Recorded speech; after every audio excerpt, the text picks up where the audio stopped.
मुंबई विद्यापीठाची वार्षिक अधिसभा वादळी ठरणार अशी शक्यता आहे, कारण अधिसभेपूर्वी युवा सेनेनं आंदोलन पुकारलंय. विद्यापीठाबाहेर सिनेट सदस्यांचं आंदोलन सुरू आहे. मुंबई विद्यापीठाची वार्षिक अधिसभा ही आज पार पडणार आहे. ही बैठक वादळी होण्याची शक्यता वर्तवली जाते. विद्यापीठ प्रशासनाच्या मनमानी कारभाराविरोधात युवा सेना पदवीधर सिनेट सदस्य आणि बुकटू प्राध्यापक संघटनेनं आक्रमक भूमिका घेतली आहे. युवा सेना अधिसभेपूर्वी आक्रमक झाल्याचं सध्या पाहायला मिळतंय, तर विद्यापीठाबाहेर सध्या सिनेट सदस्यांचं आंदोलन देखील सुरू आहे. त्यामुळे मुंबई विद्यापीठाचा अर्थसंकल्प अधिसभा आज घेतली जाणार आहे, ही पार पडणार आहे आणि त्यापूर्वी विविध तक्रारी घेऊन आता विद्यापीठाबाहेर सिनेट सदस्य हे आक्रमक झाल्याचं पाहायला मिळत आहे. या संदर्भात अधिक माहिती घेऊयात आमचे प्रतिनिधी चेतन किर्दत यांच्याकडून. चेतन, आज मुंबई विद्यापीठाची अधिसभा पार पडेल आणि अधिसभेपूर्वी आता युवा सेना आक्रमक झाल्याचं पाहायला मिळतंय. काय अधिक अपडेट? अंकिता, आज मुंबई विद्यापीठाची वार्षिक अधिसभा जी आहे ती पार पडणार आहे. खरं तर 11 वाजल्याच्या सुमारास ही सभा जी आहे या सभेला सुरुवात होणार आहे. मात्र विद्यार्थ्यांच्या विविध प्रश्नांवरून आता युवा सेनेचे जे सिनेट सदस्य आहेत ते आक्रमक झाल्याचं पाहायला मिळतं आहे. काळे कपडे घालून खरं तर युवा सेनेचे सिनेट सदस्य या ठिकाणी दाखल झालेले आहेत आणि विद्यापीठाचा निषेध करण्यासाठी खरं तर हे काळे कपडे घातल्याचं म्हटलं जातं आहे. त्यासोबत अनेक बोर्ड जे आहेत, प्लेकार्ड जे आहेत ते देखील घेऊन या ठिकाणी दाखल झालेले आहेत. यामध्ये विविध विषय आहेत, विद्यापीठाचे विषय आहेत, विद्यार्थ्यांचे विषय आहेत. हे सर्व खरं तर या प्रश्नांमुळे आजची ही सिनेट जी आहे ही कुठेतरी रंगताना आपल्याला पाहायला मिळणार आहे. यामध्ये स्पोर्ट्स कॉम्प्लेक्सची डागडुजी असेल, त्याचसोबत विद्यार्थ्यांच्या शुल्कातून घेतलेल्या गाड्या ज्या आहेत त्या सध्या भंगारावस्थेत आहेत, हा प्रश्न देखील त्यांच्याकडून घेण्यात आलेला आहे. तसंच तरण तलाव जे आहे ते परिपूर्ण कधी होणार असा सवाल देखील सध्या सिनेट सदस्यांकडून विचारण्यात येतो आहे.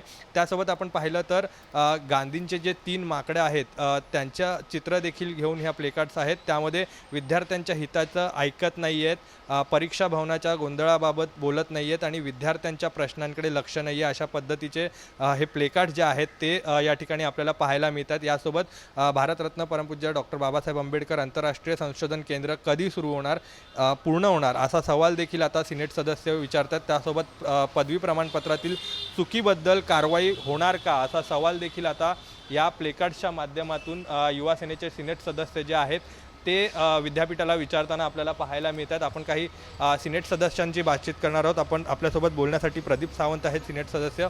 सर, आज सिनेट होते, अनेक प्रश्न आहेत, प्रलंबित प्रश्न आहेत. मात्र त्यापूर्वी काल कुलसचिवांनी एक पत्र काढलं आणि तातडीची बैठक जी आहे ती बोलवली, त्यावर तुम्ही बहिष्कार देखील टाकला होतात. आज ही सिनेट होते, काय नेमके मुद्दे असणार आहेत तुमचे? गेली 2 वर्ष आम्हाला निवडणुकीपासून वंचित ठेवल्या कारणाने खऱ्या अर्थाने आज पूर्ण सिनेटमध्ये सगळे मेंबर जाऊन पहिली पूर्ण सिनेट होणार आहे. आणि हे जे प्रश्न आहेत हे नवीन सिनेट मेंबर्सना माहीत नाही आहेत. आमदार येणार आहेत, सत्ताधारी पक्षातले देखील आमदार येणार आहेत. तर हे विद्यापीठातले जे वर्षानुवर्षे प्रलंबित असले प्रश्न आहेत याची त्यांना जाण व्हावी, विद्यापीठाच्या अधिकाऱ्यांना त्याची जाण व्हावी, याच्यासाठी आम्ही हे सगळे फलक घेऊन इथे उभा आहोत. एक प्रकारे आम्ही विद्यापीठाच्या ज्या ढिसाळ कारभार आहे त्याचा आम्ही निषेध करत आहोत. निषेध करतोय. सातत्याने तुम्ही अनेक प्रश्न आहेत विद्यार्थ्यांचे त्याच्या संदर्भात पाठपुरावा करत असतात. मात्र अनेक गोंधळ कारभार जो आहे, मग तो ह्याचा असेल, एज्युकेशन संदर्भात असेल, परीक्षा विभागाची तुम्ही बैठक देखील मागणी केली होती. मात्र या सर्वांना बगल देत अचानक आज सिनेट आहे आणि काल आणि 2 दिवसापासून या हालचाली सुरू झालेल्या. कसं आहे, गेली 2 वर्ष म्हणजे आम्ही निवडून जरी नव्हतो तरी माझी सिनेट मेंबर होतो. गेली 2 वर्ष आम्ही परीक्षा भवनामधला गोंधळ आणि आयडॉल जे दुरस्थ विभाग जो आहे आपल्या विद्यापीठाचा त्यामधला गोंधळ, विद्यार्थी आमच्याकडे संपर्कात होते, ते गोंधळ कसं निरसन होईल यासाठी विद्यापीठाकडे वारंवार आम्हाला एक जॉईंट मीटिंग द्या म्हणून मागणी करत होतो. तर ती न देता अगदी आज सिनेट तर काल मीटिंग आणि त्याच्या 1 दिवस आधी आम्हाला ते कळवलं, म्हणजे अक्षरशः तोंडाला आमच्या पानं पुसली आहेत. अशा एका दिवसात त्यांना देखील वेळ नव्हता, आमच्या देखील विद्यार्थी एका दिवसात आम्ही त्यांना आणू शकत नव्हतो. तर केवळ आज मीटिंग म्हणून त्यांनी काल आम्हाला ती मीटिंग दिली, म्हणून आम्ही त्याचा निषेध करून बहिष्कार केला. नक्कीच आपल्यासोबत बोलण्यासाठी देवरुखकर मॅडम देखील आहेत. मॅडम, आज सिनेट होते आहे, मात्र सकाळी जेव्हा तुम्ही या ठिकाणी दाखल झाला त्यावेळेला तुम्हाला अडवण्यात आलं, तुमच्या गाड्या देखील चेक करण्यात आलेल्या आहे. काय नेमकं झालं? निश्चितच आपण जर बघितलं असाल तर 2.5 वर्ष आम्हाला विलंब झाला आहे सिनेट निवडून आल्याच्या नंतर एकतर ह्यांनी वेळेमध्ये निवडणुका घेतल्या नाही. दुसरी महत्त्वाची गोष्ट म्हणजे 2.5 वर्षानंतर आज पहिल्यांदा सिनेट होते आणि पहिल्यांदा सिनेट झाल्याच्या नंतर बघा कसं आहे की आम्हाला देखील माहिती आहे की विद्यापीठ आमचं आहे, विद्यार्थी आमचे आहेत, शिक्षक आमचे आहेत. पण मग अशा पद्धतीने जर आम्हाला लाखो विद्यार्थ्यांनी आज निवडून दिलेलं आहे आणि मग जर आम्ही जर सिनेट असताना विद्यापीठामध्ये येतोय आणि अशा वेळेला आमच्या गाड्या चेक केल्या जातात, याचं कारण काय? आमच्या बॅगा चेक केल्या जातात, याचं कारण काय? आम्ही आज सिनेटसाठी इकडे आलेलो आहोत, पण विद्यापीठ आम्हाला अशा पद्धतीने जर अपमानास्पद वागणूक देणार असेल तर ते अजिबात खपवून घेतलं जाणार नाही.